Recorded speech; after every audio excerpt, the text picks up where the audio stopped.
Thai na mamangayda mama lukrabina nungsina yokjaba machil manaw nupa manga leirami. Machil manaw manga asi suba nomba yamna kanjay. Mapangal mathawna su lay aduga tawge khankiba thabakta mai legandaba amasu oirami. Moy mangagi manungda manaw nupa iton bana masak fazabata natana yamna su singlami. Machin manawna mapung marey pharaba matamda mamaso anaba amadagi taibang thadokre. Mama laikhidraba matungda mayamba ahal achawbana manaw singa punduna wa tanarami. Inawsa aikoina mafam asida sudaba nomdaba amata leitre. Adubu ahenba amatati ude. Aduna hojikti imasu laikhidre. Sufam nomfam su laisilaktраbanina ichil inaw mafam chaba amada hongduna suba yaba tansinba yaba mafam chaba ama thiduna leirurase. Noigi apambudusu adum hayuna yambada karina kamdauba tawbuna phagani haibado. Mayambagi wa aduda manaw nupa singsu yarami. Fare adudi ngasigidi pothajaro. Hayeng ayuk anganbada mafam ase thadokduna chatlase. Atonbana Tajaw aikoina chatoriba mafamdi hana khangpirabra. Ai adumadi haihautre na khoida. Mafam amadi lay. Iyamba ahalsingna hairambani. Moidi hana chatkhre. Mangda uriba chawraba chingjaw asigi wangmada ningthau panba leibak ama lay hai. Mafam adudagi khara chatlaga sana thokpa turel amasu lay hai. Mafam aduda sana thiba chatkiba mi khuding nungaina leinakhre na su tamlami. Aduna ichil inaw aikoisu mafam aduda chatuna laibak yenglurase. Atonbana hoita jaw aduna chumba oirabadi chatlase. Asumna machil manaw sing ado hayengi pugadaba khutsu khulai chana thaknaba pochaina chingba loisinduna potharami. Nongale achawbana Inawsa pugadaba pochai singdu kauniko loina painaro. Chatoriba lamse araiba nate ko nongmada yogadaba lambi nate. Aduna chana thaknaba khusu khulai loina pairao. Asumna makhoi ahumdo chatpa haurami.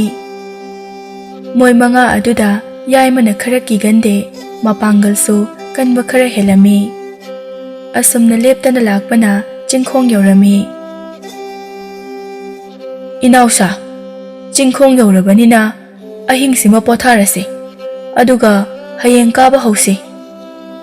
Mamlabadi khudong thigani.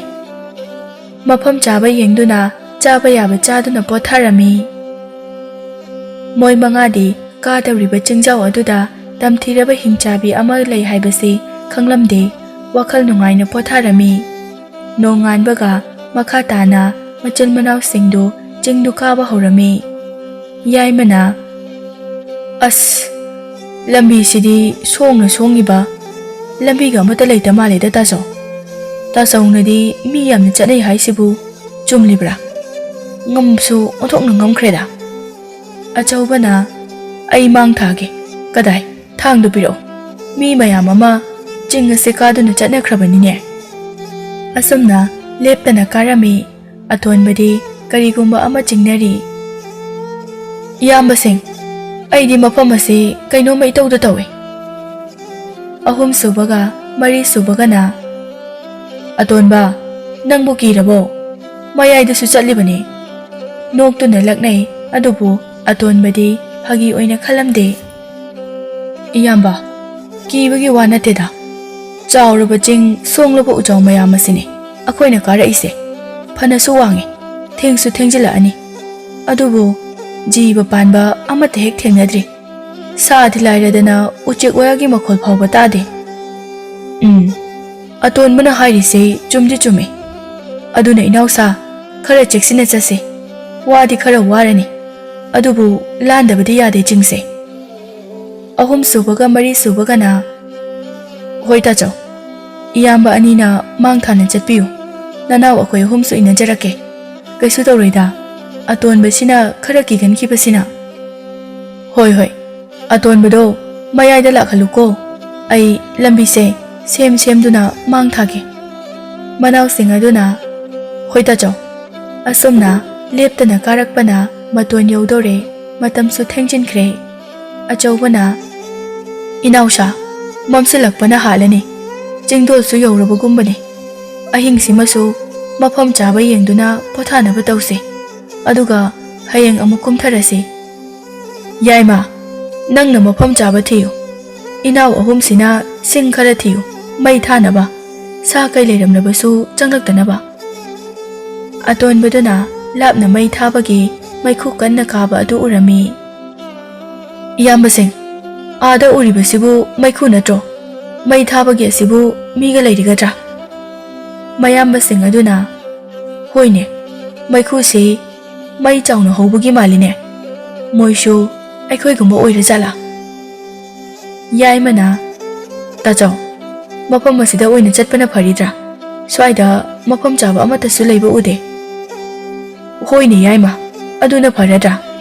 ꯍꯧꯖꯤꯛ ꯃꯇꯝꯁꯤꯗ ꯁꯦꯝ ꯁꯥꯕ ꯍꯥꯏꯕꯗꯨꯁꯨ ꯃꯇꯝ ꯆꯪꯂꯅꯤ, ꯃꯝꯁꯨ ꯃꯝꯁꯤꯜꯂꯛꯑꯦ꯫ ꯐꯔꯦ, ꯃꯐꯝ ꯑꯁꯤꯗ ꯑꯣꯏꯅ ꯆꯠꯂꯁꯤ ꯏꯅꯥꯎꯁꯥ, ꯂꯥꯛꯑꯣ ꯂꯥꯛꯑꯣ꯫ ꯑꯁꯨꯝꯅ ꯃꯣꯏ ꯃꯉꯥ ꯑꯗꯨ ꯃꯩ ꯍꯧꯕ ꯃꯐꯝꯗꯨ ꯇꯝꯅ ꯆꯠꯂꯝꯃꯤ꯫ ꯁꯣꯝꯗꯅ ꯐꯠꯇ꯭ꯔꯕ ꯍꯤꯡꯆꯥꯕꯤ ꯑꯗꯨꯅ ꯍꯅꯨꯕꯤ ꯁꯥꯗꯨꯅ ꯃꯐꯝ ꯑꯗꯨꯗ ꯂꯥꯛꯄ ꯃꯤ ꯆꯥ ꯀꯩ ꯄꯨꯝꯕ ꯆꯥꯔꯝꯃꯤ꯫ ꯍꯤꯡꯆꯥꯕꯤ ꯑꯗꯨꯅ ꯍꯥꯏꯁ, ꯃꯅꯝꯁꯤꯗꯤ ꯇꯥꯏꯕꯪ ꯃꯤꯒꯤ ꯃꯅꯝꯅꯤ, ꯑꯩꯅ ꯅꯝꯂꯤꯕꯁꯤ ꯑꯣꯟꯊꯣꯛꯅꯁꯨ ꯃꯅꯝ ꯀꯜꯂꯤꯗ, ꯏꯆꯝ ꯆꯝꯕ ꯃꯤꯗꯤ ꯑꯣꯏꯔꯣꯏ꯫ ꯑꯁ, ꯄꯨꯛꯁꯦ ꯀꯔꯤꯒꯨꯝꯕ ꯏ ꯇꯥꯕ ꯑꯃ ꯆꯥꯅꯤꯡꯈꯠꯂꯛꯏꯗ ꯇꯟꯖꯥꯁꯤꯗ꯫ ꯃꯈꯣꯏ ꯃꯉꯥꯁꯨ ꯌꯧꯁꯤꯜꯂꯛꯂꯦ꯫ ꯃꯅꯥꯎꯁꯤꯡ ꯑꯗꯨꯅ ꯅꯝꯊꯤꯈ꯭ꯔꯦꯗ ꯑꯣꯟꯊꯣꯛꯅ ꯃꯐꯝ ꯑꯁꯤꯗꯤ꯫ ꯍꯣꯏꯅꯦ, ꯅꯝꯊꯤꯅꯦ, ꯑꯄꯣꯝ ꯃꯁꯥꯒꯤ ꯃꯅꯝꯅꯤꯅꯦ, ꯁꯪꯂꯦꯟ ꯃꯆꯥ ꯑꯃꯁꯨ ꯂꯩꯅꯦ꯫ ꯐꯔꯦꯗ, ꯉꯁꯤꯒꯤ ꯅꯨꯡꯗꯥꯡꯁꯤꯗꯤ ꯋꯥꯔꯔꯣꯏ꯫ ꯀꯅꯥ ꯀꯅꯥꯕꯨ ꯂꯩꯔꯤꯕꯅꯣ? ꯃꯤꯔ ꯂꯥꯏꯔ ꯍꯦꯛꯇ ꯆꯪꯁꯤꯜꯂꯁꯤ ꯏꯅꯥꯎꯁꯥ꯫ ꯏꯁ, ꯀꯅꯥ ꯀꯅꯥꯅꯣ? ꯑꯣꯟꯊꯣꯛꯅ ꯋꯥꯡ ꯆꯥꯎꯅ ꯐꯖꯔꯦꯗ, ꯃꯤ ꯆꯥꯗꯕꯁꯨ ꯀꯨꯏꯔꯦ, ꯂꯩꯒꯁꯦ ꯃꯔꯦꯡ ꯃꯔꯦꯡ ꯆꯠꯂꯕꯅꯤ ꯃꯤ ꯆꯥꯅꯤꯡꯕꯅ꯫ ꯃꯣꯏ ꯃꯉꯥ ꯑꯁꯤꯗꯤ ꯐꯅ ꯀꯨꯏꯅꯗꯤ ꯆꯥꯅꯔꯅꯤ, ꯃꯁꯥ ꯃꯎꯁꯨ ꯌꯥꯝ ꯐꯔꯦ꯫ ꯃꯣꯏ ꯃꯉꯥ ꯑꯁꯤ ꯃꯅꯤꯡꯒꯤ ꯂꯨꯔꯕ ꯒꯨꯍꯥ ꯑꯁꯤꯗ ꯂꯣꯏꯅ ꯏꯟꯊꯔꯒ ꯅꯣꯡꯃꯒꯤ ꯑꯃꯃꯝ ꯐꯥꯔꯒ ꯆꯥꯔꯒꯦꯗꯣ꯫ ꯑꯁ, ꯅꯨꯡꯉꯥꯏꯔꯦꯗ ꯉꯁꯤꯗꯤ꯫ ꯃꯆꯤꯜ ꯃꯅꯥꯎ ꯃꯉꯥꯗꯣ ꯁꯪꯂꯦꯟ ꯑꯗꯨ ꯌꯧꯁꯤꯜꯂꯛꯂꯦ, ꯑꯗꯨꯒ ꯀꯧꯔꯝꯃꯤ꯫ ꯌꯥꯏꯃꯅ ꯌꯨꯝꯁꯤꯕꯨ ꯀꯅꯥ ꯀꯅꯥ ꯂꯩꯒꯦ? ꯌꯨꯝꯁꯤꯕꯨ ꯀꯅꯥ ꯀꯅꯥ ꯂꯩꯒꯦ? ꯍꯟꯖꯤꯟ ꯍꯟꯖꯤꯟ ꯀꯧꯔꯝꯃꯤ꯫ ꯍꯤꯡꯆꯥꯕꯤ ꯑꯗꯨꯅ ꯀꯅꯥ ꯀꯅꯥ ꯑꯣꯏꯔꯕꯅꯣ? ꯌꯥꯝꯅ ꯁꯣꯟꯅ ꯍꯅꯨꯕꯤ ꯁꯥꯗꯨꯅ ꯏꯆꯥꯁꯤꯡꯗꯤ ꯀꯅꯥ ꯀꯅꯥꯅꯣ ꯃꯝꯁꯤꯜꯂꯛꯄ ꯑꯁꯤꯗ? ꯑꯆꯧꯕꯅ ꯏꯕꯣꯛ, ꯑꯩꯈꯣꯏ ꯏꯆꯤꯜ ꯏꯅꯥꯎ ꯉꯥꯛꯇꯅꯤ, ꯆꯤꯡ ꯑꯁꯤꯒꯤ ꯋꯥꯡꯃꯗ ꯆꯠꯀꯗꯕꯅꯤ, ꯑꯗꯨꯕꯨ ꯃꯝꯁꯤꯜꯂꯛꯄ ꯑꯁꯤꯗ ꯑꯍꯤꯡꯁꯤꯃꯗꯤ ꯏꯕꯣꯛꯀꯤ ꯌꯨꯝꯁꯤꯗ ꯂꯩꯕ ꯌꯥꯒꯗ꯭ꯔꯥ ꯍꯥꯏꯗꯨꯅ ꯍꯪꯒꯦ ꯇꯧꯖꯕꯅꯤ, ꯍꯌꯦꯡ ꯉꯟꯅ ꯑꯃꯨꯛ ꯆꯠꯈꯤꯒꯗꯕꯅꯤ ꯏꯕꯣꯛ꯫ ꯑꯇꯣꯟꯕꯗꯤ ꯍꯅꯨꯕꯤ ꯑꯗꯨꯅ ꯃꯊꯟꯇ ꯆꯤꯡꯗꯣꯜ ꯑꯗꯨꯗ ꯂꯩꯔꯝꯕ ꯍꯥꯏꯕꯁꯤ ꯏꯌꯥ ꯌꯥꯔꯝꯗꯦ, ꯑꯗꯨꯅ ꯍꯤꯡꯆꯥꯕꯤ ꯑꯗꯨꯗ ꯃꯨꯟꯅ ꯌꯦꯡꯂꯝꯃꯤ꯫ ꯀꯔꯤꯒꯤ ꯌꯥꯗꯅꯤ? ꯂꯩꯌꯨ ꯂꯩꯌꯨ, ꯃꯝꯂꯀꯥꯟꯁꯤꯗ ꯏꯆꯥꯁꯤꯡꯕꯨ ꯀꯗꯥꯏꯗ ꯑꯃꯨꯛ ꯆꯠꯇꯣꯏꯅꯣ?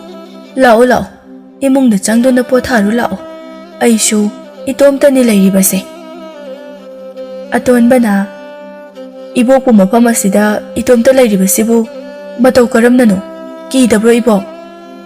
ꯍꯤꯡꯆꯥꯕꯤ ꯑꯗꯨ ꯀꯞꯁꯤꯟꯅꯗꯨꯅ ꯏꯆꯥꯁꯥ, ꯅꯄꯨꯒ ꯑꯩꯒꯁꯨ ꯆꯤꯡ ꯑꯁꯤꯒꯤ ꯋꯥꯡꯃꯗꯒꯤꯅꯤ, ꯅꯄꯨ ꯏꯕꯥꯅꯤ ꯍꯤꯡꯅꯕꯒꯤ ꯂꯥꯟꯐꯝꯗ ꯃꯐꯝ ꯑꯁꯤꯗ ꯌꯧꯔꯛꯈꯤꯕꯅꯤ, ꯌꯨꯝꯁꯤꯁꯨ ꯅꯄꯨꯅ ꯁꯥꯔꯝꯕꯅꯤ, ꯃꯇꯝ ꯈꯔ ꯎꯍꯩ ꯋꯥꯍꯩ ꯆꯥꯗꯨꯅ ꯂꯩꯃꯤꯟꯅꯔꯝꯃꯤ, ꯑꯗꯨꯕꯨ ꯃꯔꯛ ꯊꯠꯅ ꯑꯍꯨꯝꯁꯨꯕ ꯑꯗꯨꯅ ꯑꯗꯨꯕꯨ ꯀꯩꯗꯧꯔꯒꯦ ꯏꯕꯣꯛ? ꯏꯄꯨꯗꯤ ꯀꯗꯥꯏꯗ ꯂꯩꯈ꯭ꯔꯒꯦ? ꯅꯄꯨꯗꯤ ꯑꯩ ꯊꯅꯝꯂꯒ ꯆꯥꯅꯕ ꯊꯤꯔꯨꯒꯦ ꯍꯥꯏꯅ ꯆꯠꯈꯤꯕꯗꯒꯤ ꯑꯗꯨꯝ ꯍꯜꯂꯛꯈꯤꯗ꯭ꯔꯦ, ꯑꯩꯁꯨ ꯂꯝꯕꯤ ꯈꯪꯗꯗꯨꯅ ꯑꯐꯪ ꯑꯐꯪꯕ ꯆꯥꯗꯨꯅ ꯂꯩꯔꯤ꯫ ꯑꯇꯣꯟꯕꯅ ꯏꯕꯣꯛ, ꯆꯤꯡꯁꯤꯕꯨ ꯖꯤꯕ ꯄꯥꯟꯕ ꯎꯆꯦꯛ ꯋꯥꯌꯥꯒꯤ ꯃꯈꯣꯜꯒ ꯑꯃꯠꯇ ꯇꯥꯗ꯭ꯔꯤꯕꯁꯤꯕꯨ? ꯍꯤꯡꯆꯥꯕꯤ ꯑꯗꯨꯅ ꯃꯕꯨꯛꯅꯤꯡꯗ ꯃꯁꯤꯒꯤ ꯑꯉꯥꯡ ꯑꯁꯤ ꯋꯥ ꯌꯥꯝꯅ ꯍꯪꯉꯤꯗ. ꯎꯗꯕꯅꯤ ꯅꯄꯨꯅ ꯍꯥꯏꯔꯝꯕꯗ ꯁꯥ ꯌꯥꯝꯅ ꯆꯥꯎꯕ ꯑꯃ ꯂꯩ ꯍꯥꯏꯔꯝꯃꯤ. ꯃꯥꯅ ꯆꯥꯕꯗ ꯂꯩꯕ ꯉꯝꯗꯕꯅꯤ ꯍꯥꯏꯔꯝꯃꯤ. ꯅꯄꯨꯁꯨ ꯁꯥ ꯑꯗꯨꯅ ꯆꯥꯔꯝꯒꯗꯕ ꯃꯥꯜꯂꯤ. ꯑꯗꯨꯅ ꯑꯩꯅ ꯃꯩ ꯆꯥꯎꯅ ꯍꯧꯗꯨꯅ ꯑꯗꯨꯝ ꯊꯝꯂꯤꯕꯁꯦ. ꯃꯌꯥꯝꯕ ꯃꯔꯤ ꯑꯗꯨꯗꯤ ꯍꯤꯡꯆꯥꯕꯤꯒꯤ ꯋꯥ ꯑꯗꯨ ꯊꯥꯖꯔꯝꯃꯤ. ꯑꯆꯧꯕꯅ ꯏꯕꯣꯛꯀꯤ ꯋꯥꯁꯤ ꯇꯥꯕꯗ ꯌꯥꯝ ꯅꯨꯡꯉꯥꯏꯇꯦ. ꯑꯗꯣ ꯏꯅꯥꯎꯁꯥ, ꯉꯁꯤ ꯑꯍꯤꯡꯁꯤꯃꯗꯤ ꯏꯕꯣꯛꯀꯤꯗ ꯄꯣꯊꯥꯔꯁꯤ. ꯍꯌꯦꯡ ꯏꯅꯨꯡ ꯉꯥꯟꯕꯒ ꯀꯨꯝꯊꯅꯕ ꯌꯥꯔꯒꯗꯤ ꯑꯕꯣꯛꯁꯨ ꯄꯨꯕꯤꯈ꯭ꯔꯁꯤ. ꯍꯣꯏ ꯇꯥꯆꯧ. ꯅꯨꯡꯁꯤꯈ꯭ꯔꯦꯗ ꯏꯁꯨꯁꯤꯡ ꯑꯁꯦ. ꯄꯣꯊꯥꯔꯣ. ꯑꯩꯁꯨ ꯏꯁꯨꯁꯤꯡꯒꯤ ꯇꯨꯝꯐꯝ ꯆꯥꯐꯝ ꯁꯦꯝꯒꯦ. ꯑꯗꯨꯒꯅꯦ ꯃꯩꯁꯤꯁꯨ ꯌꯦꯡꯂꯝꯒꯦ. ꯃꯕꯨꯛꯅꯤꯡꯗ ꯉꯁꯤꯗꯤ ꯃꯤ ꯆꯥꯕ ꯐꯪꯒꯅꯤ. ꯃꯁꯤꯒꯤ ꯌꯥꯏꯃꯁꯦ ꯍꯥꯟꯅ ꯏꯟꯊꯔꯒꯦ. ꯃꯥꯅ ꯃꯁꯥ ꯃꯎ ꯑꯁꯤ ꯈꯔ ꯐꯕ ꯍꯦꯜꯂꯤ. ꯑꯇꯩꯁꯤꯗꯤ ꯇꯞꯅ ꯇꯧꯒꯦ. ꯑꯁꯨꯝꯅ ꯃꯣꯏ ꯃꯉꯥ ꯑꯗꯨ ꯄꯣꯊꯥꯅꯕ ꯁꯦꯝ ꯁꯥꯔꯝꯃꯤ. ꯆꯥꯅ ꯊꯛꯅꯕ ꯄꯨꯊꯣꯛꯇꯨꯅ ꯆꯥꯔꯝꯃꯤ. ꯍꯤꯡꯆꯥꯕꯤ ꯑꯗꯨꯗꯤ ꯆꯥꯎ ꯍꯥꯏꯕ ꯌꯥꯗꯦ. ꯍꯧꯖꯤꯛ ꯆꯥꯁꯤꯜꯂꯕꯗꯤ ꯍꯣꯔꯦꯟ ꯃꯤ ꯆꯥꯕ ꯌꯥꯔꯔꯣꯏ ꯍꯥꯏꯕꯒꯤ ꯃꯇꯥꯒꯨꯝ. ꯑꯁꯨꯝꯅ ꯃꯣꯏ ꯃꯉꯥ ꯑꯗꯨ ꯄꯣꯊꯥꯔꯝꯃꯤ. ꯋꯥꯕꯅꯁꯨ ꯇꯞ ꯇꯥꯈꯩ ꯇꯨꯝꯊꯅꯔꯝꯃꯤ. ꯍꯤꯡꯆꯥꯕꯤꯁꯨ ꯇꯟꯖꯥ ꯌꯦꯡꯗꯨꯅ ꯂꯩꯈ꯭ꯔꯦ. ꯂꯣꯏꯅ ꯇꯨꯝꯅꯈ꯭ꯔꯦꯅꯦ. ꯇꯟꯖꯥ ꯑꯁꯤ ꯃꯥꯡꯍꯜꯂꯔꯣꯏ. ꯍꯥꯟꯅ ꯃꯣꯏ ꯃꯉꯥ ꯑꯁꯤ ꯀꯣꯝꯖꯥꯎ ꯑꯁꯤꯗ ꯏꯟꯊꯔꯒꯦ. ꯑꯗꯨꯒ ꯅꯣꯡꯉꯥꯟꯕꯒ ꯑꯃꯃꯝ ꯐꯥꯔꯒ ꯆꯥꯕ ꯍꯧꯔꯒꯦꯗꯣ. ꯍꯤꯡꯆꯥꯕꯤ ꯑꯗꯨꯅ ꯌꯥꯏꯃꯗꯣ ꯍꯥꯟꯅ ꯍꯧꯗꯣꯛꯂꯝꯃꯤ. ꯌꯥꯏꯃ. ꯌꯥꯏꯃ ꯃꯤꯠ ꯈꯪꯄꯥꯡ ꯄꯥꯡꯂꯛꯇꯨꯅ, ꯀꯩꯗꯧꯔꯛꯏꯕꯣ? ꯇꯞꯅ ꯍꯥꯏꯌꯨ. ꯅꯆꯤꯟ ꯅꯅꯥꯎꯁꯤꯡꯁꯦ ꯅꯨꯡꯉꯥꯏꯅ ꯇꯨꯝꯖꯔꯤꯁꯦ ꯍꯧꯒꯠꯂꯛꯀꯅꯤ. ꯃꯅꯤꯡꯗꯒꯤ ꯁꯤꯡꯁꯦ ꯑꯃꯨꯛꯇ ꯆꯤꯡꯊꯣꯛꯄꯤꯔꯨ ꯂꯥꯎ. ꯅꯕꯣꯛꯇꯤ ꯁꯣꯜꯂꯕꯅꯤꯅ ꯉꯝꯗ꯭ꯔꯦ. ꯃꯩ ꯑꯁꯤ ꯃꯨꯠꯈ꯭ꯔꯕꯗꯤ ꯁꯥ ꯑꯆꯧꯕꯗꯣ ꯑꯃꯨꯛ ꯂꯥꯛꯀꯅꯤ. ꯑꯗꯨꯅ ꯅꯪꯅ ꯅꯁꯥ ꯈꯔ ꯀꯟꯕꯅꯤꯅ ꯍꯧꯗꯣꯔꯛꯏꯅꯤꯅꯦ. ꯍꯣꯏ. ꯏꯕꯣꯛ, ꯀꯔꯣꯝꯗꯅꯣ ꯁꯤꯡ ꯊꯝꯂꯤꯁꯤꯕꯣ? ꯃꯅꯤꯡꯂꯣꯝꯗꯅꯤ. ꯏꯁꯨ ꯅꯨꯄꯥ, ꯃꯝꯕꯅꯁꯨ ꯀꯩꯝꯇ ꯎꯗ꯭ꯔꯦꯅꯦ ꯅꯕꯣꯛꯇꯤ. ꯌꯥꯏꯃꯅ ꯊꯣꯛꯂꯛꯇꯨꯅ ꯑꯃꯝꯕꯗꯨꯗ ꯃꯥꯔꯒ ꯁꯤꯡ ꯆꯤꯡꯊꯣꯛꯅꯕ ꯇꯧꯔꯤꯉꯩ ꯇꯟꯖꯥ ꯑꯗꯨꯗ ꯃꯅꯤꯡꯂꯣꯝꯗꯒꯤ ꯇꯟꯖꯥ ꯌꯦꯡꯗꯨꯅ ꯂꯩꯔꯤꯕ ꯍꯤꯡꯆꯥꯕꯤ ꯑꯗꯨꯅ ꯌꯥꯏꯃꯕꯨ ꯀꯣꯝꯖꯥꯎ ꯑꯗꯨꯗ ꯏꯟꯊꯔꯝꯃꯤ. ꯑꯃꯗꯤ ꯑꯩꯒꯤ ꯂꯥꯡꯗ ꯊꯨꯔꯦꯗꯅ. ꯃꯊꯪ ꯑꯁꯤꯗꯤ ꯑꯍꯜꯗꯨ ꯑꯃꯨꯛ ꯍꯧꯗꯣꯛꯂꯒꯦ. ꯌꯥꯏꯃꯗꯨ ꯉꯥꯏꯍꯥꯛ ꯒ꯭ꯌꯥꯟ ꯃꯥꯡꯂꯒ ꯇꯥꯔꯝꯃꯤ. ꯀꯥꯕꯁꯨ ꯉꯝꯂꯝꯗꯦ ꯂꯨꯃꯟꯕꯅ. ꯑꯁꯨꯝꯅ ꯑꯆꯧꯕꯁꯨ ꯍꯧꯗꯣꯛꯂꯝꯂꯒ ꯃꯅꯥꯎ ꯅꯨꯄꯥꯕꯨ ꯃꯅꯤꯡꯗ ꯁꯤꯡ ꯂꯧꯕ ꯊꯣꯛꯈꯤꯕꯗꯨ ꯍꯟꯖꯤꯜꯂꯛꯇ꯭ꯔꯦ. ꯅꯪ ꯑꯃꯨꯛꯇ ꯌꯦꯡꯕꯤꯔꯨꯆꯣ ꯍꯥꯏꯗꯨꯅ ꯀꯧꯊꯣꯛꯂꯝꯃꯤ. ꯏꯕꯣ, ꯀꯔꯣꯝꯗ ꯆꯠꯈꯤꯒꯦꯅꯦ ꯑꯁꯨꯛ ꯃꯝꯕꯁꯤꯗ? ꯂꯨꯔꯕ ꯀꯣꯝꯖꯥꯎ ꯑꯗꯨꯗꯒꯤ ꯅꯥꯁꯣꯟ ꯄꯤꯛꯅ ꯌꯥꯏꯃꯅ ꯂꯥꯎꯕꯗꯨ ꯇꯥꯔꯝꯃꯤ. ꯌꯥꯏꯃ ꯅꯠꯇ꯭ꯔꯅꯦ ꯃꯈꯣꯜ ꯑꯁꯤꯕꯣ? ꯌꯥꯏꯃ, ꯅꯪꯕꯨ ꯀꯔꯣꯝꯗꯅꯣ ꯂꯩꯔꯤꯗꯨꯕꯣ? ꯍꯤꯡꯆꯥꯕꯤ ꯑꯗꯨꯅ, ꯍꯣꯏꯅꯦ, ꯃꯥꯒꯤ ꯃꯈꯣꯜꯅꯤꯅꯦ. ꯁꯣꯝꯂꯣꯝꯗꯅꯤ ꯇꯥꯔꯤꯁꯦ. ꯏꯕꯨꯡꯉꯣ, ꯑꯗꯨꯗ ꯑꯃꯨꯛꯇ ꯌꯦꯡꯉꯨꯅꯦꯍꯦ. ꯃꯝꯁꯨ ꯃꯝꯃꯤꯅꯦ ꯇꯧꯔꯤꯁꯦ. ꯑꯆꯧꯕꯅ ꯃꯥꯔꯒ ꯊꯤꯔꯤꯉꯩ ꯑꯗꯨꯗ ꯍꯤꯡꯆꯥꯕꯤ ꯑꯗꯨꯅ ꯑꯆꯧꯕꯕꯨꯁꯨ ꯃꯅꯤꯡꯂꯣꯝꯗꯒꯤ ꯀꯣꯝꯖꯥꯎ ꯑꯗꯨꯗ ꯏꯟꯊꯔꯝꯃꯤ. ꯑꯅꯤ ꯁꯨꯔꯦ. ꯁꯤꯗꯤ ꯑꯇꯩ ꯑꯁꯤꯗꯤ ꯑꯄꯪꯕ ꯑꯁꯣꯟꯕ ꯉꯥꯛꯇꯅꯤ. ꯍꯤꯡꯆꯥꯕꯤ ꯑꯗꯨꯅ ꯃꯊꯪ ꯂꯣꯏꯅ ꯏꯟꯊꯔꯝꯃꯤ. ꯑꯇꯣꯟꯕ ꯑꯗꯨ ꯈꯛꯇ ꯉꯥꯏꯔꯝꯃꯤ. ꯏꯁꯨ ꯅꯨꯄꯥ, ꯅꯪꯕꯨ ꯑꯃꯨꯛꯇ ꯍꯧꯒꯠꯂꯨꯅꯦꯍꯦ. ꯅꯌꯥꯝꯕꯁꯤꯡꯗꯤ ꯍꯧꯒꯠꯇꯨꯅ ꯆꯠꯄ ꯍꯧꯅꯈ꯭ꯔꯦ. ꯍꯧꯒꯠꯂꯨꯅꯦ ꯅꯪꯁꯨ. ꯑꯇꯣꯟꯕ ꯐꯨꯛ ꯍꯧꯒꯠꯂꯛꯇꯨꯅ, ꯀꯩꯅꯣꯅꯦ ꯑꯕꯣꯛꯅ ꯍꯥꯏꯔꯤꯁꯤꯕꯣ? ꯍꯧꯖꯤꯛꯄꯨ ꯅꯣꯡꯉꯥꯜꯂꯕꯣ? ꯅꯣꯡꯕꯨꯗꯤ ꯉꯥꯟꯗ꯭ꯔꯤ. ꯅꯌꯥꯝꯕꯁꯤꯡꯗꯨꯅ ꯆꯠꯂꯁꯤ ꯍꯥꯏꯗꯨꯅꯅꯦ ꯍꯧꯒꯠꯅꯗꯨꯅ ꯃꯅꯤꯡꯂꯣꯝꯗ ꯂꯣꯏꯅ ꯊꯣꯛꯈ꯭ꯔꯕꯅꯤ. ꯅꯪꯗꯤ ꯍꯧꯗꯣꯛꯄꯁꯨ ꯇꯥꯗ꯭ꯔꯕꯗꯨꯗ ꯋꯥꯔꯝꯃꯅꯤ. ꯉꯥꯏꯍꯥꯛ ꯇꯨꯝꯖꯔꯁꯅꯨ, ꯏꯕꯣꯛꯀ ꯂꯥꯛꯃꯤꯟꯅꯔꯣ ꯍꯥꯏꯔꯝꯕꯅꯤ. ꯑꯇꯣꯟꯕ ꯑꯗꯨꯅ ꯍꯅꯨꯕꯤꯒꯤ ꯋꯥꯗꯨ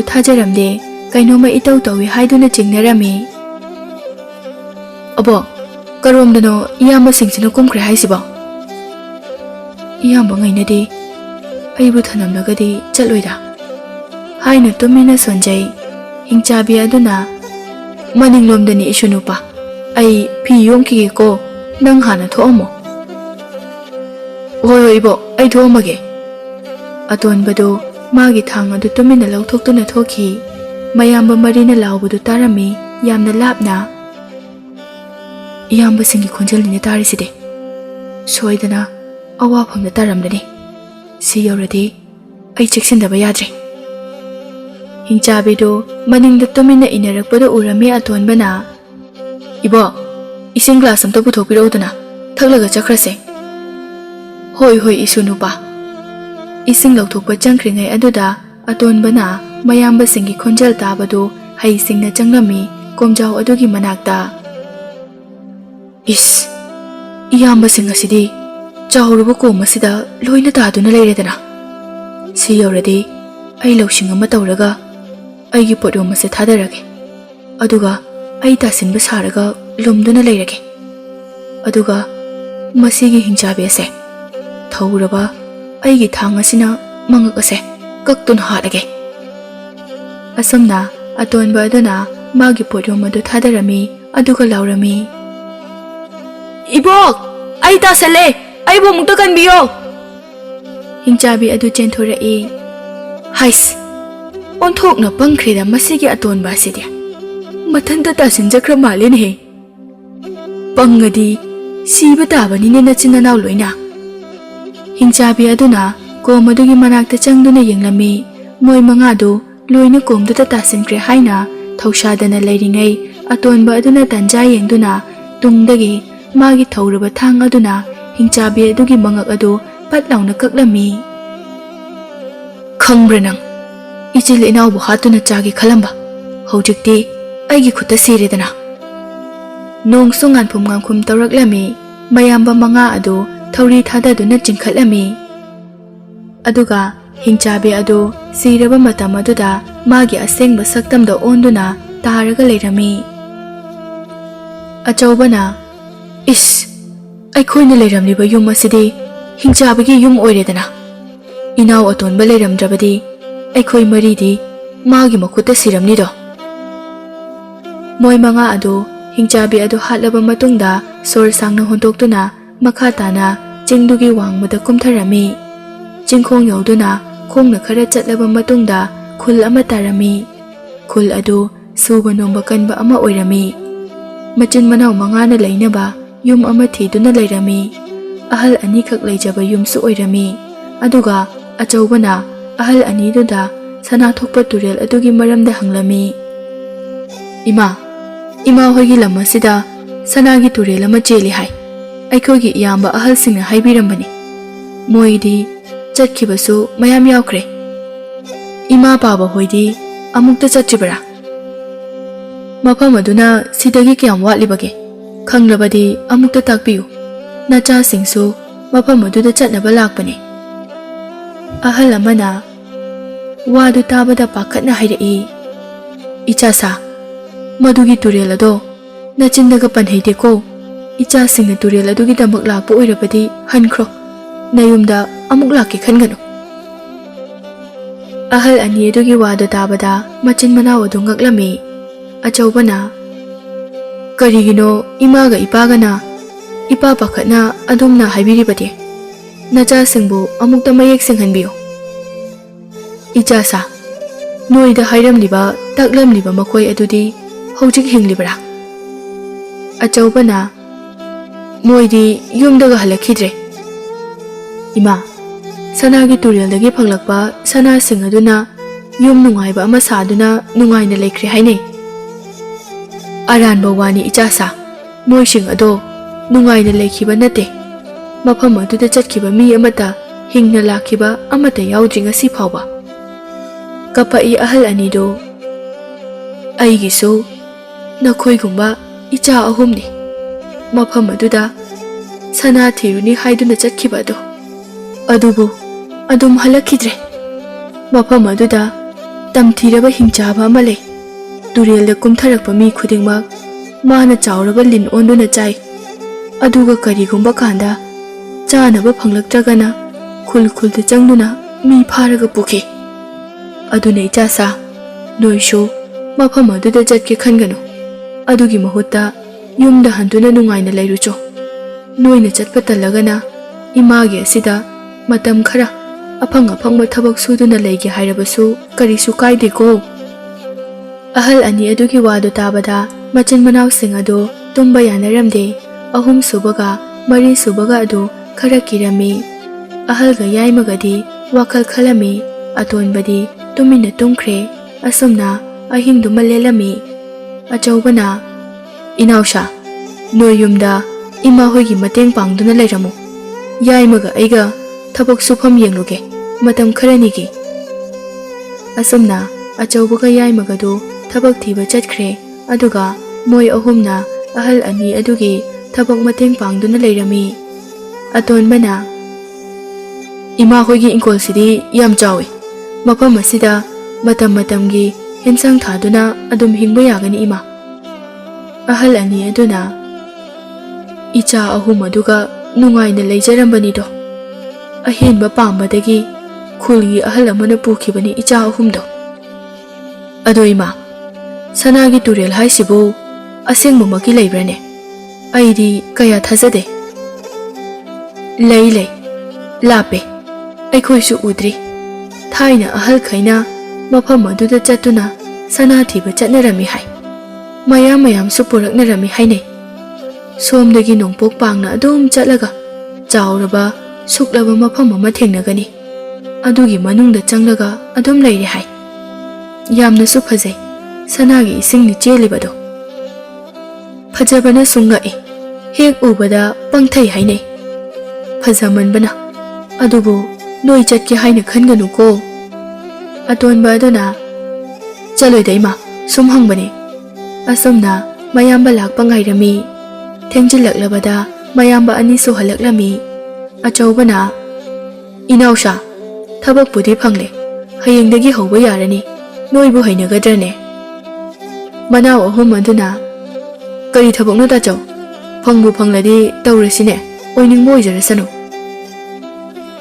ꯌꯥꯏꯃꯅ, ꯅꯤꯡꯊꯧꯒꯤ ꯍꯩꯀꯣꯜ ꯂꯩꯀꯣꯜ ꯁꯦꯟꯅꯒꯗꯕꯅꯤ, ꯌꯥꯝꯅ ꯆꯥꯎꯏ ꯍꯥꯏ꯫ ꯍꯩ ꯔꯥꯁꯨ ꯄꯤꯛ ꯊꯟꯅ ꯄꯥꯜꯂꯦ꯫ ꯁꯦꯟꯅꯕꯤꯅꯕ ꯃꯤ ꯂꯩꯇ꯭ꯔꯕꯗꯨꯗ ꯍꯣꯏ ꯍꯥꯏꯔꯝꯂꯦ꯫ ꯍꯌꯦꯡ ꯅꯤꯡꯊꯧꯒ ꯎꯅꯔꯒ ꯍꯧꯕ ꯌꯥꯔꯅꯤ꯫ ꯑꯁꯨꯝꯅ ꯅꯣꯡꯉꯥꯟꯕ ꯉꯥꯏꯅ ꯉꯥꯏꯅ ꯃꯆꯤꯟ ꯃꯅꯥꯎ 5 ꯑꯗꯨ ꯂꯩꯔꯝꯃꯤ꯫ ꯅꯣꯡꯉꯥꯟꯕꯒ ꯑꯍꯜ ꯑꯅꯤ ꯑꯗꯨꯗ ꯍꯥꯏꯔꯝꯂꯒ ꯀꯣꯅꯨꯡ ꯇꯝꯅ ꯂꯥꯛꯂꯦ꯫ ꯑꯗꯨꯒ ꯄꯥꯎ ꯄꯤꯔꯛꯂꯤꯕ ꯃꯤꯅꯥꯏ ꯑꯗꯨꯒ ꯂꯣꯏꯅꯅ ꯅꯤꯡꯊꯧ ꯑꯗꯨꯒꯤ ꯃꯅꯥꯛꯇ ꯄꯨꯔꯛꯂꯝꯃꯤ꯫ ꯅꯤꯡꯊꯧꯅ ꯃꯣꯏ 5 ꯎꯕꯗ, ꯑꯣ, ꯃꯈꯣꯏ 5 ꯑꯁꯤꯔꯥ ꯑꯩꯒꯤ ꯍꯤꯡꯈꯣꯜ ꯁꯦꯟꯅꯒꯅꯤ ꯍꯥꯏꯔꯝꯕ ꯑꯗꯣ? ꯍꯣꯏ ꯅꯤꯡꯊꯧ꯫ ꯅꯣꯏꯕꯨ ꯉꯝꯒꯗ꯭ꯔꯅꯦ? ꯌꯦꯡꯕꯗꯗꯤ ꯉꯝꯒꯗꯕ ꯃꯥꯜꯂꯤ꯫ ꯋꯥꯡ ꯆꯥꯎꯔꯗꯅ ꯍꯥꯟꯅ ꯂꯩꯔꯝꯕ ꯃꯤꯁꯤꯡꯗꯤ ꯉꯝꯅꯤ ꯍꯥꯏꯔꯝꯂꯒ ꯆꯦꯟꯈꯤꯕ ꯉꯥꯛꯇꯅꯤ꯫ ꯅꯣꯏꯁꯨ ꯀꯤꯗꯅ ꯆꯦꯟꯈꯤꯗꯣꯏꯔꯣ? ꯑꯆꯧꯕꯅ, ꯏꯅꯤꯡꯊꯧ, ꯍꯩꯀꯣꯜ ꯂꯩꯀꯣꯜ ꯁꯦꯟꯅꯕꯕꯨ ꯀꯔꯤꯒꯤ ꯀꯤꯗꯅ ꯆꯦꯟꯒꯗꯧꯔꯤꯕꯅꯣ? ꯑꯩꯈꯣꯏ ꯏꯆꯤꯜ ꯏꯅꯥꯎ 5 ꯑꯁꯤꯗ ꯍꯣꯏ ꯍꯥꯏꯈꯤꯕ ꯋꯥꯗꯣ ꯇꯨꯡ ꯍꯜꯂꯒ ꯆꯦꯟꯒꯗꯕ ꯅꯠꯆꯗꯦ꯫ ꯐꯔꯦ ꯐꯔꯦ, ꯑꯗꯨꯕꯨ ꯑꯣꯏꯔꯕꯗꯤ ꯅꯣꯏꯅ ꯐꯅꯕ ꯁꯦꯟꯅꯕ ꯉꯝꯂꯕꯗꯤ ꯃꯇꯤꯛ ꯆꯥꯕ ꯃꯃꯜ ꯄꯤꯒꯅꯤ꯫ ꯑꯗꯨꯒ ꯅꯣꯏ ꯆꯦꯛꯁꯤꯟꯅ ꯍꯩꯁꯤꯡꯅ ꯂꯩꯒꯗꯕꯅꯤ꯫ ꯑꯌꯨꯛ ꯅꯨꯡꯊꯤꯜꯒꯤ ꯃꯇꯝꯗ ꯅꯅꯤꯡꯇꯝꯅ ꯂꯩꯖꯧ꯫ ꯅꯨꯃꯤꯠꯅ ꯃꯌꯨꯝ ꯆꯪꯈ꯭ꯔꯕꯗ ꯅꯁꯥꯗ ꯃꯇꯤꯛ ꯆꯥꯕ ꯈꯨꯠꯂꯥꯏꯒ ꯂꯣꯏꯅꯅ ꯃꯩ ꯆꯥꯎꯅ ꯍꯧꯔꯒ ꯂꯩꯒꯗꯕꯅꯤꯀꯣ꯫ ꯅꯤꯡꯊꯧꯒꯤ ꯋꯥꯗꯨ ꯇꯥꯕꯗ ꯑꯇꯣꯟꯕꯗꯨ ꯈꯔ ꯆꯤꯡꯅꯕꯒꯨꯝ ꯇꯧꯔꯝꯃꯤ꯫ ꯑꯇꯣꯟꯕꯅ, ꯏꯅꯤꯡꯊꯧ, ꯋꯥꯁꯦ ꯐꯖꯅ ꯁꯟꯇꯣꯛꯅ ꯇꯥꯛꯄꯤꯌꯨ꯫ ꯅꯤꯡꯊꯧꯅ, ꯀꯔꯤꯅꯣ, ꯅꯣꯏꯁꯤꯕꯨ ꯑꯩꯒꯤ ꯏꯅꯥꯏ ꯑꯁꯤꯅ ꯃꯔꯣꯜ ꯆꯨꯝꯅ ꯂꯣꯏꯅ ꯇꯥꯛꯇꯕ꯭ꯔꯣ? ꯃꯅꯥꯏ ꯑꯗꯨꯅ ꯌꯥꯝꯅ ꯀꯤꯅ, ꯇꯥꯛꯆꯗ꯭ꯔꯤ ꯅꯤꯡꯊꯧ꯫ ꯀꯔꯤꯒꯤ? ꯍꯥꯟꯅ ꯐꯖꯅ ꯃꯔꯝꯗꯣ ꯍꯥꯏꯕ ꯌꯥꯗꯕ꯭ꯔꯣ ꯅꯪꯕꯣ? ꯉꯥꯛꯄꯤꯒꯅꯤ ꯅꯤꯡꯊꯧ꯫ ꯑꯩꯒꯤ ꯆꯥꯎꯔꯕ ꯍꯩꯀꯣꯜ ꯂꯩꯀꯣꯜ ꯑꯁꯦ ꯀꯔꯤꯒꯨꯝꯕ ꯃꯇꯝꯗ ꯇꯝꯊꯤꯔꯕ ꯍꯤꯡꯆꯥꯕ ꯑꯃ ꯂꯥꯛꯏ ꯍꯥꯏ꯫ ꯀꯅꯥꯒꯨꯝꯕ ꯑꯃꯠꯇꯅꯗꯤ ꯊꯦꯡꯅꯕꯗꯤ ꯅꯠꯇꯦ꯫ ꯍꯥꯟꯅ ꯃꯐꯝ ꯑꯁꯤꯗ ꯁꯦꯟꯅꯔꯝꯕ ꯃꯤꯁꯤꯡ ꯑꯗꯨꯅ ꯍꯥꯏꯕꯅꯤ꯫ ꯑꯗꯨꯕꯨ ꯀꯤꯒꯅꯨ, ꯑꯀꯣꯏꯕꯗ ꯏꯅꯥꯏ ꯃꯌꯥꯝ ꯃꯇꯝ ꯄꯨꯝꯕꯗ ꯁꯦꯟꯅꯗꯨꯅ ꯂꯩꯒꯅꯤ꯫ ꯅꯣꯏꯕꯨ ꯀꯤꯕ꯭ꯔꯣ? ꯃꯈꯣꯏ ꯃꯉꯥ ꯑꯗꯨ ꯀꯤꯖꯗꯦ ꯏꯅꯤꯡꯊꯧ, ꯑꯔꯥꯛꯄ ꯑꯃ ꯍꯦꯛꯇ ꯐꯥꯔꯗꯕꯅꯤ, ꯑꯗꯨꯕꯨ ꯃꯇꯤꯛ ꯆꯥꯅ ꯃꯃꯜ ꯄꯤꯕꯤꯌꯨ ꯏꯅꯤꯡꯊꯧꯅ꯫ ꯑꯁꯨꯝꯅ ꯌꯥꯅꯔꯝꯃꯤ, ꯑꯗꯨꯒ ꯃꯆꯤꯜ ꯃꯅꯥꯎ ꯃꯉꯥ ꯑꯗꯨ ꯃꯇꯝ ꯈꯥꯏꯗꯣꯛꯅꯗꯨꯅ ꯁꯦꯟꯅꯕ ꯍꯧꯔꯝꯃꯤ꯫ ꯃꯌꯥꯝꯕ ꯑꯅꯤ ꯑꯃꯅ ꯍꯩꯀꯣꯜ ꯁꯦꯟꯅꯔꯝꯃꯤ, ꯃꯣꯏ ꯑꯍꯨꯝ ꯑꯃꯅ ꯂꯩꯀꯣꯜ ꯁꯦꯟꯅꯔꯝꯃꯤ꯫ ꯑꯁꯨꯝꯅ ꯅꯨꯃꯤꯠ ꯌꯥꯝꯁꯤꯜꯂꯝꯂꯦ, ꯑꯗꯨꯕꯨ ꯍꯤꯡꯆꯥꯕꯗꯤ ꯂꯥꯛꯂꯝꯗꯦ꯫ ꯏꯪꯅ ꯆꯤꯛꯅ ꯂꯩꯅꯔꯝꯃꯤ ꯃꯣꯏ ꯃꯉꯥ ꯑꯗꯨ꯫ ꯅꯣꯡꯃꯗꯤ ꯅꯤꯡꯊꯧꯒꯤ ꯃꯆꯥꯅꯨꯄꯤ ꯇꯝꯐꯥꯗꯨ ꯃꯇꯥꯔꯣꯏꯁꯤꯡꯒ ꯍꯩꯀꯣꯜ ꯂꯩꯀꯣꯜ ꯌꯦꯡꯕ ꯂꯥꯛꯂꯝꯃꯤ꯫ ꯃꯥꯒꯤ ꯐꯖꯔꯕ ꯁꯛꯇꯝ ꯑꯗꯨ ꯎꯕꯗ ꯃꯤ ꯈꯨꯗꯤꯡꯃꯛ ꯉꯥꯎꯅꯔꯝꯃꯤ꯫ ꯅꯣꯡꯃꯇ ꯌꯨꯝꯗꯒꯤ ꯃꯄꯥꯟ ꯊꯣꯛꯍꯜꯂꯝꯗꯦ ꯇꯝꯐꯥꯕꯨ, ꯍꯤꯡꯆꯥꯕ ꯀꯤꯕꯗꯒꯤ꯫ ꯍꯩꯀꯣꯜ ꯌꯦꯡꯕ ꯂꯣꯏꯔꯗꯨꯅ ꯂꯩꯀꯣꯜ ꯇꯝꯅ ꯌꯦꯡꯕ ꯂꯥꯛꯂꯝꯃꯤ꯫ ꯃꯆꯤꯟ ꯃꯅꯥꯎ ꯄꯨꯝꯕ ꯇꯝꯐꯥꯒꯤ ꯐꯖꯕꯗ ꯃꯤꯠ ꯀꯨꯞꯇꯅ ꯌꯦꯡꯅꯔꯝꯃꯤ, ꯑꯗꯨꯕꯨ ꯑꯇꯣꯟꯕꯗꯤ ꯌꯦꯡꯂꯝꯗꯦ꯫ ꯑꯇꯣꯟꯕꯒꯤ ꯃꯇꯧ ꯑꯗꯨꯗ ꯇꯝꯐꯥ ꯁꯥꯎꯔꯝꯃꯤ ꯑꯃꯗꯤ ꯉꯛꯂꯝꯃꯤ꯫ ꯇꯝꯐꯥꯅ ꯇꯣꯝꯕꯒꯤ ꯇꯣꯈꯥꯏꯕ ꯃꯇꯧ ꯑꯗꯨꯗ ꯃꯔꯨꯞ ꯁꯥꯟꯅꯕ ꯄꯥꯝꯂꯝꯃꯤ꯫ ꯇꯝꯐꯥ ꯃꯥꯒꯤ ꯃꯇꯥꯔꯣꯏꯁꯤꯡꯗ ꯑꯇꯣꯟꯕꯕꯨ ꯃꯅꯥꯛꯇ ꯀꯧꯔꯛꯅꯕ ꯍꯥꯏꯔꯝꯃꯤ꯫ ꯑꯇꯣꯟꯕ ꯇꯝꯐꯥꯒꯤ ꯃꯃꯥꯡꯗ ꯀꯣꯛ ꯅꯣꯟꯅ ꯆꯪꯂꯛꯏ꯫ "ꯀꯔꯤ ꯇꯥꯛꯄꯤꯒꯗꯕꯅꯣ ꯃꯍꯥꯔꯥꯅꯤ?" "ꯑꯩ ꯂꯩꯀꯣꯜ ꯑꯁꯤꯕꯨ ꯁꯤꯟꯕ ꯊꯨꯡꯅ ꯄꯨ, ꯑꯗꯨꯒ ꯂꯩꯁꯤꯡ ꯑꯁꯤꯒꯤ ꯃꯃꯤꯡ ꯑꯃꯗꯤ ꯃꯇꯤꯛ ꯃꯒꯨꯟ ꯐꯖꯅ ꯇꯥꯛꯑꯣ ꯑꯩꯉꯣꯟꯗ." "ꯇꯥꯛꯆꯒꯦ ꯃꯍꯥꯔꯥꯅꯤ." ꯑꯁꯨꯝꯅ ꯇꯝꯐꯥꯕꯨ ꯑꯇꯣꯟꯕꯅ ꯃꯥꯡ ꯊꯥꯅ ꯄꯨꯗꯨꯅ ꯂꯩꯁꯤꯡ ꯑꯗꯨꯒꯤ ꯃꯃꯤꯡ ꯑꯃꯗꯤ ꯃꯇꯤꯛ ꯃꯒꯨꯜꯁꯤꯡ ꯑꯗꯨ ꯇꯥꯛꯂꯝꯃꯤ꯫ ꯇꯝꯐꯥ ꯌꯥꯝꯅ ꯍꯔꯥꯎꯔꯝꯃꯤ ꯑꯃꯗꯤ ꯑꯇꯣꯟꯕꯕꯨ ꯄꯦꯜꯂꯗꯨꯅ ꯃꯔꯨꯞ ꯁꯥꯟꯅꯔꯝꯃꯤ꯫ ꯑꯗꯨꯒ ꯑꯇꯣꯟꯕꯗ ꯃꯍꯥꯔꯥꯅꯤ ꯀꯧꯕ ꯌꯥꯗꯦ, ꯉꯁꯤꯗꯒꯤꯗꯤ ꯇꯝꯐꯥ ꯍꯥꯏꯅ ꯀꯧꯅꯕꯁꯨ ꯍꯥꯏꯔꯝꯃꯤ꯫ ꯃꯇꯝ ꯈꯔ ꯅꯤꯡꯊꯧꯒꯤ ꯃꯆꯥꯅꯨꯄꯤ ꯇꯝꯐꯥ ꯑꯇꯣꯟꯕꯒꯤ ꯃꯅꯥꯛꯇ ꯂꯥꯛꯇꯨꯅ ꯂꯩꯀꯣꯜ ꯌꯦꯡꯕ ꯇꯣꯏꯔꯝꯃꯤ ꯑꯃꯗꯤ ꯊꯃꯣꯏ ꯊꯃꯣꯏꯗ ꯄꯥꯝꯕꯁꯨ ꯐꯥꯎꯅꯔꯝꯃꯤ꯫ ꯑꯇꯣꯝꯕꯗꯤ ꯃꯤꯅꯥꯏ ꯍꯥꯏꯕꯗꯨ ꯑꯣꯏꯕꯅ ꯎꯄꯥꯏ ꯂꯩꯔꯝꯗꯦ, ꯑꯃꯗꯤ ꯇꯝꯐꯥꯁꯨ ꯃꯄꯥ ꯀꯤꯕꯅ ꯀꯔꯤꯁꯨ ꯍꯥꯏꯕ ꯉꯝꯂꯝꯗꯦ, ꯑꯗꯨꯕꯨ ꯎꯅꯕꯗꯤ ꯂꯦꯞꯂꯝꯗꯦ꯫ ꯅꯤꯡꯊꯧꯗꯤ ꯂꯩꯕꯥꯛ ꯏꯪꯅ ꯆꯤꯛꯅ ꯄꯥꯟꯕ ꯃꯇꯧ ꯑꯗꯨꯗ ꯄꯦꯟꯗꯨꯅ ꯃꯆꯥꯅꯨꯄꯤꯒꯤ ꯋꯥꯔꯤ ꯈꯪꯂꯝꯗꯦ꯫ ꯅꯣꯡꯃꯗꯤ ꯅꯤꯡꯊꯧꯁꯨ ꯃꯆꯥꯅꯨꯄꯤꯒ ꯑꯇꯣꯟꯕꯒ ꯇꯣꯏꯅ ꯎꯅꯕ ꯃꯇꯧ ꯑꯗꯨ ꯇꯥꯔꯝꯃꯤ ꯑꯃꯗꯤ ꯁꯥꯎꯔꯝꯃꯤ꯫ ꯃꯥꯒꯤ ꯂꯩꯀꯣꯜ ꯁꯦꯟꯅꯔꯤꯕ ꯃꯤꯅꯥꯏ ꯑꯗꯨꯒ ꯑꯩꯒꯤ ꯏꯆꯥꯅꯨꯄꯤ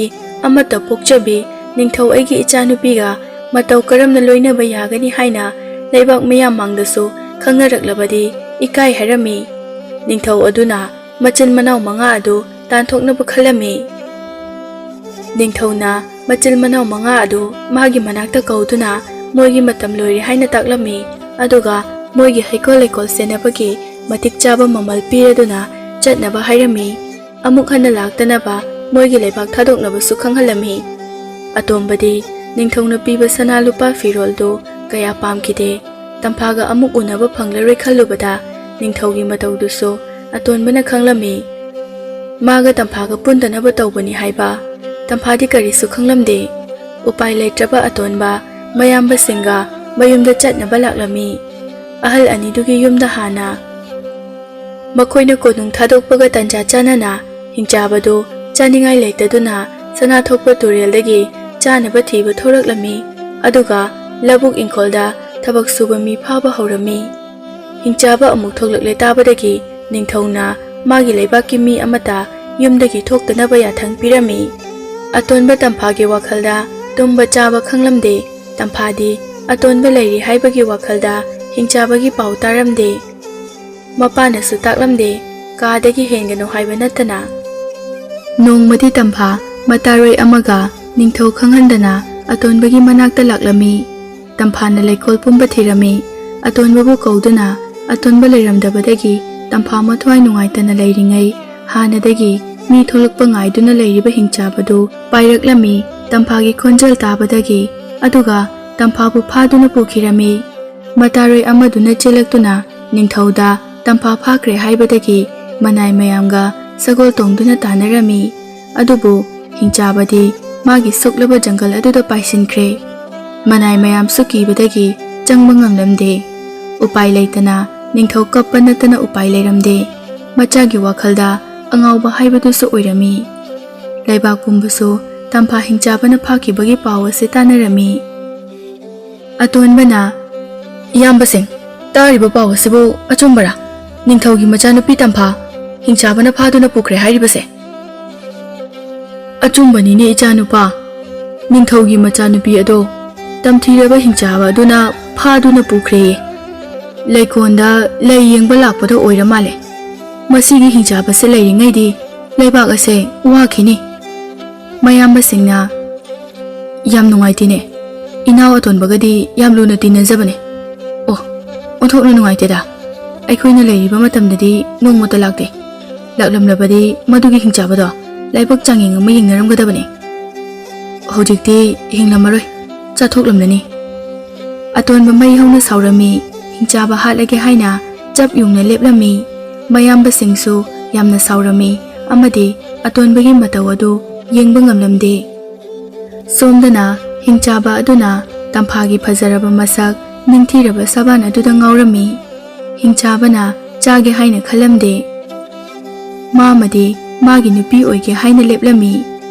ꯂꯥꯛꯂꯤꯕ ꯄꯨꯔꯅꯤꯃꯥꯒꯤ ꯑꯍꯤꯡꯗ ꯁꯅꯥ ꯊꯣꯛꯄ ꯇꯨꯔꯦꯜꯗ ꯃꯕꯥꯅꯤ ꯏꯔꯨ ꯂꯨꯖꯃꯤꯟꯅꯗꯨꯅ ꯃꯥꯒꯤ ꯅꯨꯄꯤ ꯑꯣꯏꯅ ꯂꯨꯍꯣꯡꯂꯒꯦ ꯍꯥꯏꯅ ꯈꯜꯂꯝꯃꯤ ꯑꯗꯨꯅ ꯄꯨꯔꯅꯤꯃꯥ ꯌꯧꯗ꯭ꯔꯤ ꯐꯥꯎꯕꯗꯤ ꯇꯣꯈꯥꯏꯅ ꯊꯝꯂꯝꯃꯤ ꯇꯝꯐꯥꯕꯨ ꯅꯤꯡꯊꯧꯗꯤ ꯃꯆꯥꯒꯤ ꯋꯥꯈꯜꯗ ꯇꯨꯝꯕ ꯆꯥꯕ ꯈꯪꯗꯅ ꯀꯞꯇꯨꯅ ꯂꯩꯔꯝꯃꯤ ꯑꯗꯨꯒ ꯂꯩꯕꯥꯛ ꯁꯤꯟꯕ ꯊꯨꯡꯅ ꯄꯥꯎ ꯆꯦꯜꯂꯝꯃꯤ ꯍꯤꯡꯆꯥꯕꯕꯨ ꯍꯥꯠꯄ ꯉꯝꯕ ꯃꯤꯗ ꯃꯥꯒꯤ ꯅꯤꯡꯊꯧ ꯈꯨꯕꯝ ꯄꯤꯒꯅꯤ ꯍꯥꯏꯅ ꯑꯗꯨꯕꯨ ꯀꯅꯥꯁꯨ ꯊꯣꯛꯅꯔꯝꯗꯦ ꯀꯤꯕꯗꯒꯤ ꯃꯆꯤꯟ ꯃꯅꯥꯎ ꯃꯔꯤꯁꯨ ꯄꯥꯎ ꯑꯁꯤ ꯇꯥꯔꯝꯃꯤ ꯑꯇꯣꯟꯕꯗꯤ ꯑꯁꯥꯎꯕꯒ ꯂꯣꯏꯅꯅ ꯃꯈꯨꯠꯇ ꯃꯥꯒꯤ ꯊꯧꯔꯕ ꯊꯥꯡ ꯑꯗꯨ ꯄꯥꯏꯗꯨꯅ ꯍꯤꯡꯆꯥꯕꯒꯤ ꯂꯩꯐꯝ ꯇꯥꯅ ꯆꯠꯂꯝꯃꯤ ꯑꯆꯧꯕꯅ ꯏꯅꯥꯎꯁꯥ ꯅꯣꯏꯕꯨ ꯅꯤꯡꯊꯧꯒꯤ ꯄꯥꯎ ꯑꯁꯤ ꯇꯥꯔꯕꯣ ꯃꯅꯥꯎ ꯑꯍꯨꯝꯅ ꯀꯔꯤ ꯄꯥꯎꯅꯣ ꯇꯥꯖꯧ ꯅꯤꯡꯊꯧꯅ ꯍꯤꯡꯆꯥꯕ ꯍꯥꯠꯄ ꯉꯝꯕ ꯃꯤꯗ ꯃꯥꯒꯤ ꯅꯤꯡꯊꯧ ꯈꯨꯕꯝ ꯄꯤꯒꯅꯤ ꯍꯥꯏꯅ ꯂꯥꯎꯊꯣꯛꯂꯤꯁꯦ ꯑꯆꯧꯕꯅ ꯑꯇꯣꯟꯕꯕꯨ ꯎꯗꯕ ꯑꯗꯨꯗ ꯏꯅꯥꯎ ꯑꯇꯣꯟꯕꯗꯤ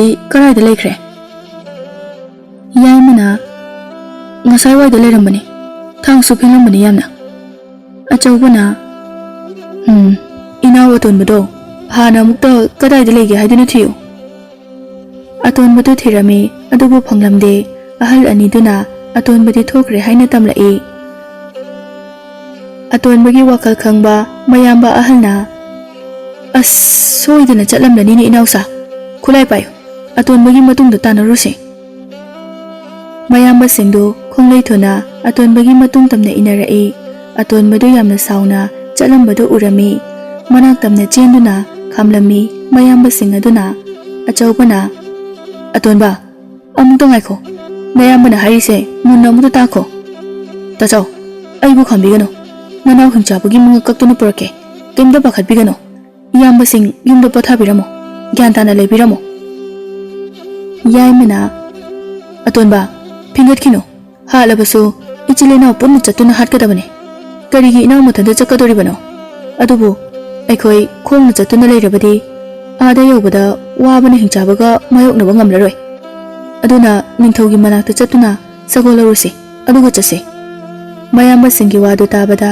atonba khara tapthai aduga ningthaugi manakta chatuna ningthaugu unarami ningthauna nungaireda thauna phaba nachilna manga ase ubada aidi noise kayada phatuna ururabano noi leisaram labadi ichanupi ado phaduna puba ngamlam loidabani adubu phare noinabu hingchabado hatpa ngamlani hairabanina aigi sagol khwaidagi yangba manga khalaga puro nasana apamba khulailo aduga inai singdagi apamba khalo noina hatuna purakpa ngamlabadi leibak miyam mamangda aigi ningthau kubam ase nakhoida pirabani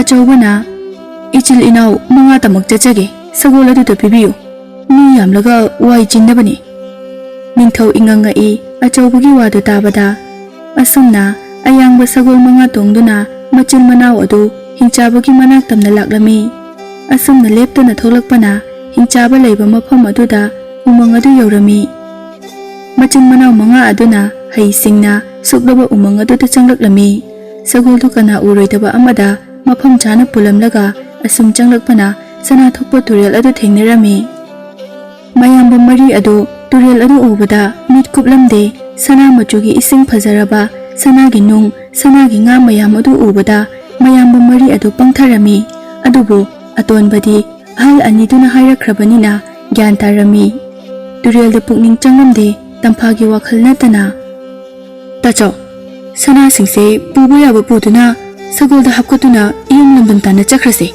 Hinchaba gi thokpa, ningthau gi thokpari. Aikhoi nungairaga loire. Achobana aduna pharada khalibani aisho. Kanadi inausa khawjaw singdo lauthoro. Hapa yaba hapchilu chakrase.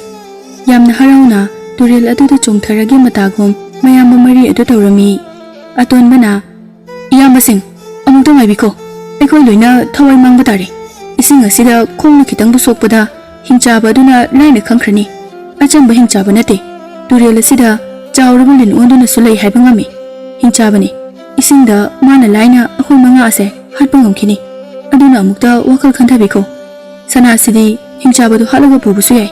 Thawai manglabadi karibu pudoino. Ngaikho inausa atonbagi wase chumi. Khara lapna layo turel asidagi. Manau sing mayambagi wado ilami turel dagi khara lapna karai. Achobana aduri hojik dosige atonba. Iyamba sing hinchabagi laifamdo hana thinaba tawse. Turel asigi matai de chase. Soidana turel sigi jaga amada soidana lerangani. Tokhai nadi thigumse. Punna thise. Punna leiringeda mana kashu tobu ngamloi. Asumna moi manga adu hinchabagi laifamado thirami adubu phanglamde thiba yaba thirami. Phangmandabadagi wamanduna ujaw amagi makhada potharami.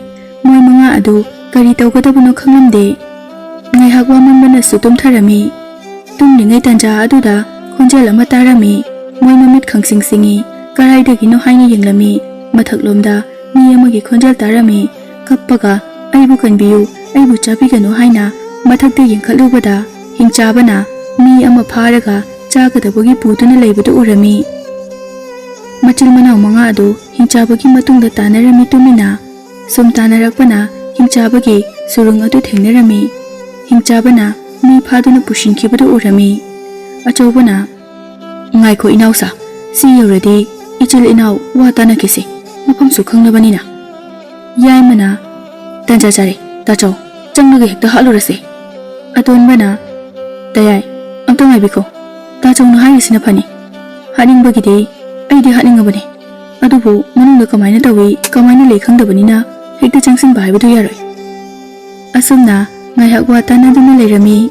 Hinchaba aduna manungda mi mayam ama phaduna nomugi amamam charami. Tamphadi kaptuna leirami. Chaba aduna aigi nupi oigadoribi. Nangdi kaptuna ta leirabo. Kaplabasu karisu kanaroine. Nangbu kanbinaba kanasu leitene. Aduna aina harise yaw. Natrabadi nangsu chathokanido. Aina nangi chana thaknaba haira thiruge. Adu phawba wakal khalamu. Aina haiba yaw. Asumna ngangduna paithoki hinchabadu amu. Hinchabana hek paiduna thokibaga machil manau singdu surung aduda changsilami. Aduga atonbaga ahalgana manungda changlami. Moi ahumna mapanda lumduna hinchaba lakpa yenglami.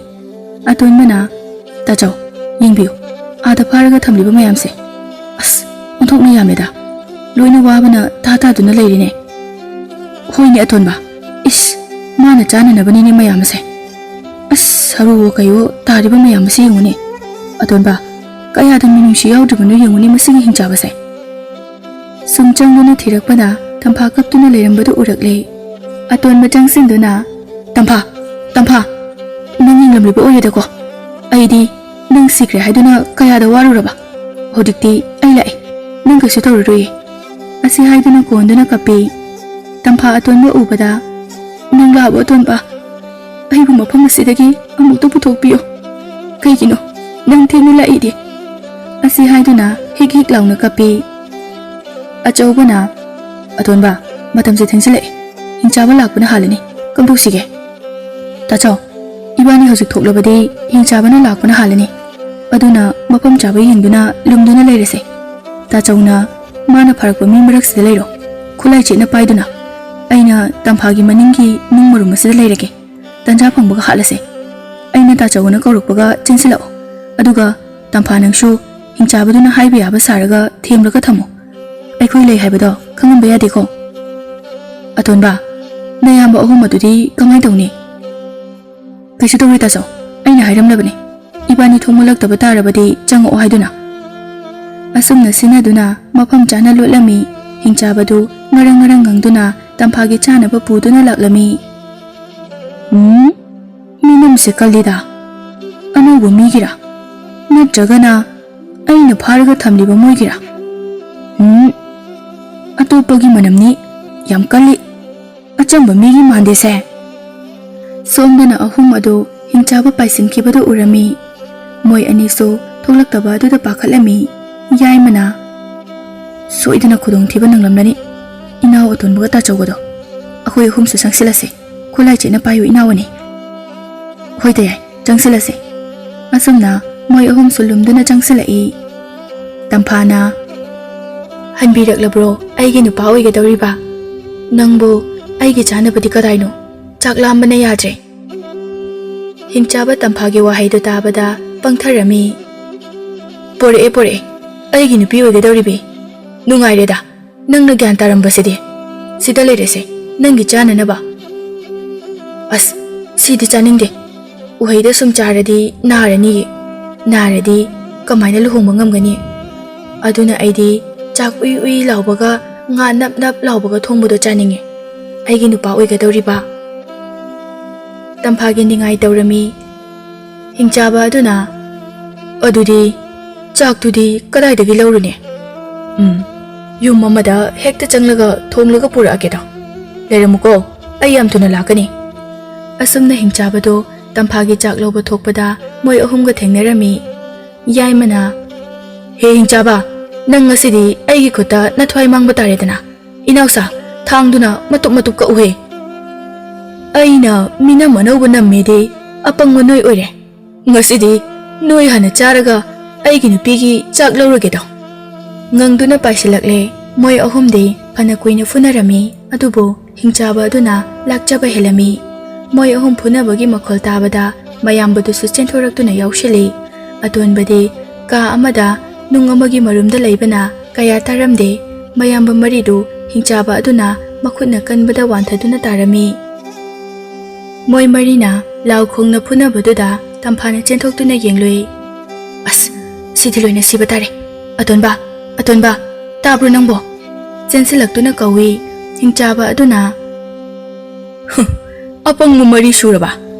ꯆꯥꯎꯅ ꯆꯥꯎꯔꯤꯕ, ꯆꯥꯕꯕꯨ ꯐꯅ ꯍꯥꯎꯅꯤꯅꯦ꯫ ꯑꯆꯧꯕꯅ ꯏꯅꯥꯎꯁꯥ, ꯁꯤꯗꯤ ꯉꯝꯗꯧ ꯃꯥꯟꯗ꯭ꯔꯦꯍꯦ, ꯈꯨꯠꯂꯥꯏ ꯊꯥꯗꯣꯛꯀꯅꯨꯀꯣ, ꯌꯥꯝ ꯀꯜꯂꯤ ꯃꯁꯤꯒꯤ ꯍꯤꯡꯆꯥꯕꯁꯦ꯫ ꯑꯇꯣꯟꯕ ꯇꯝꯐꯥꯅ ꯀꯧꯕꯗꯨ ꯇꯥꯕꯗꯒꯤ ꯆꯦꯟꯊꯣꯔꯛꯏ, ꯑꯗꯨꯒ ꯃꯌꯥꯝꯕꯁꯤꯡ ꯐꯨꯅꯕꯗꯨ ꯎꯔꯝꯃꯤ꯫ ꯑꯁ, ꯁꯤꯗꯤ ꯑꯩꯒꯤ ꯏꯌꯥꯝꯕꯁꯤꯡꯁꯤ ꯂꯣꯏꯅ ꯁꯤꯕ ꯇꯥꯔꯦꯅꯦ꯫ ꯇꯝꯐꯥ, ꯅꯪ ꯍꯤꯡꯆꯥꯕꯒꯤ ꯃꯥꯡꯗ ꯂꯦꯞꯄꯨꯆꯣ, ꯑꯗꯨꯒ ꯃꯉꯣꯟꯗ ꯌꯦꯡꯗꯨꯅ ꯂꯛꯅꯧ꯫ ꯑꯃꯨꯛ ꯅꯣꯛꯎ, ꯑꯃꯨꯛ ꯁꯥꯎ, ꯑꯃꯨꯛ ꯀꯞꯁꯤꯟꯅꯨ, ꯆꯠꯂꯣ, ꯌꯥꯝ ꯊꯨꯅ ꯆꯠꯂꯣ꯫ ꯍꯣꯏ ꯑꯇꯣꯟꯕ꯫ ꯑꯁꯨꯝꯅ ꯑꯇꯣꯟꯕꯅ ꯍꯥꯏꯕꯗꯨ ꯇꯧꯔꯝꯃꯤ꯫ ꯍꯤꯡꯆꯥꯕꯒꯤ ꯃꯥꯡꯗ ꯂꯦꯞꯇꯨꯅ ꯃꯥꯒꯤ ꯃꯇꯧ ꯑꯗꯨ ꯍꯤꯡꯆꯥꯕꯗꯨ ꯉꯛꯂꯝꯃꯤ꯫ ꯀꯔꯤꯅꯣꯅꯦ, ꯑꯩꯒꯤ ꯅꯨꯄꯤ ꯑꯣꯏꯒꯗꯧꯔꯤꯕꯁꯤꯅ ꯇꯧꯔꯤꯕꯁꯤꯕꯣ? ꯑꯃꯨꯛ ꯅꯣꯛꯏ, ꯑꯃꯨꯛ ꯀꯞꯄꯤ, ꯁꯥꯎꯗꯨꯅꯁꯨ ꯌꯦꯡꯉꯤ, ꯅꯨꯡꯁꯤꯅꯁꯨ ꯑꯃꯨꯛ ꯂꯛꯅꯩ, ꯃꯁꯤꯕꯨ ꯆꯥꯛ ꯄꯨꯔꯛꯇꯕꯒꯤ ꯁꯥꯎꯔꯤꯕꯔꯅꯦ?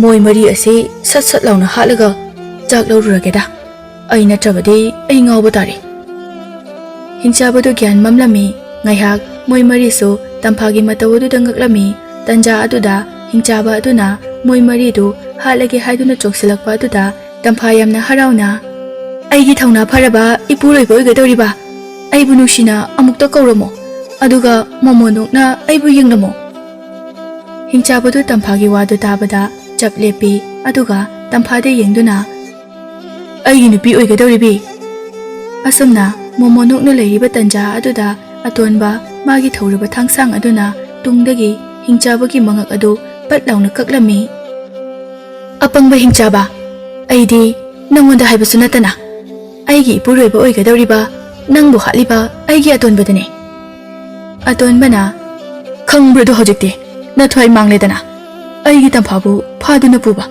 ꯑꯩꯒꯤ ꯏꯌꯥꯝꯕꯁꯤꯡꯕꯨꯁꯨ ꯍꯥꯠꯅꯕ ꯇꯧꯕꯒꯤ ꯅꯉꯛꯀ ꯅꯁꯥꯒ ꯇꯣꯈꯥꯏ ꯇꯣꯈꯥꯏ ꯇꯥꯍꯜꯂꯕꯅꯦ꯫ ꯑꯁꯨꯝꯅ ꯃꯆꯤꯟ ꯃꯅꯥꯎꯁꯤꯡꯒ ꯇꯝꯐꯥꯒꯗꯨ ꯀꯣꯅꯨꯡꯗ ꯍꯜꯂꯛꯂꯝꯃꯤ, ꯑꯗꯨꯒ ꯍꯤꯡꯆꯥꯕꯒꯤ ꯃꯁꯥꯒ ꯃꯉꯛꯀ ꯑꯗꯨꯅ ꯆꯤꯡꯗꯨꯅ ꯁꯒꯣꯜꯗ ꯄꯨꯔꯛꯂꯝꯃꯤ꯫ ꯂꯩꯕꯥꯛꯀꯤ ꯃꯤꯌꯥꯝ ꯄꯨꯝꯕ ꯃꯣꯏꯕꯨ ꯌꯦꯡꯅꯔꯝꯃꯤ, ꯑꯃꯗꯤ ꯍꯤꯡꯆꯥꯕꯅ ꯐꯥꯔꯒ ꯊꯅꯝꯕ ꯃꯤꯁꯤꯡꯕꯨ ꯃꯥꯒꯤ ꯌꯨꯝꯗ ꯄꯨꯔꯛꯂꯝꯃꯤ꯫ ꯃꯆꯤꯜ ꯃꯅꯥꯎꯒꯤ ꯊꯧꯅꯥ ꯐꯕꯗꯨꯗ ꯅꯤꯡꯊꯧꯅ ꯃꯥꯒꯤ ꯃꯆꯥꯅꯨꯄꯤꯒ ꯑꯇꯣꯟꯕꯒ ꯂꯨꯍꯣꯡꯕꯤꯗꯨꯅ ꯅꯤꯡꯊꯧ ꯈꯨꯕꯝ ꯍꯥꯞꯂꯝꯃꯤ ꯑꯗꯨꯒ ꯃꯌꯥꯝꯕ ꯃꯔꯤꯕꯨꯅ ꯁꯅꯥ ꯊꯣꯛꯄ ꯇꯨꯔꯦꯜꯕꯨ ꯃꯣꯏ ꯃꯔꯤꯗ ꯁꯤꯟꯅꯔꯝꯃꯤ꯫ ꯑꯁꯨꯝꯅ ꯃꯆꯤꯟ ꯃꯅꯥꯎ 5 ꯑꯗꯨ ꯅꯨꯡꯉꯥꯏ ꯌꯥꯏꯐꯅ ꯄꯥꯟꯈꯤꯔꯝꯃꯤ꯫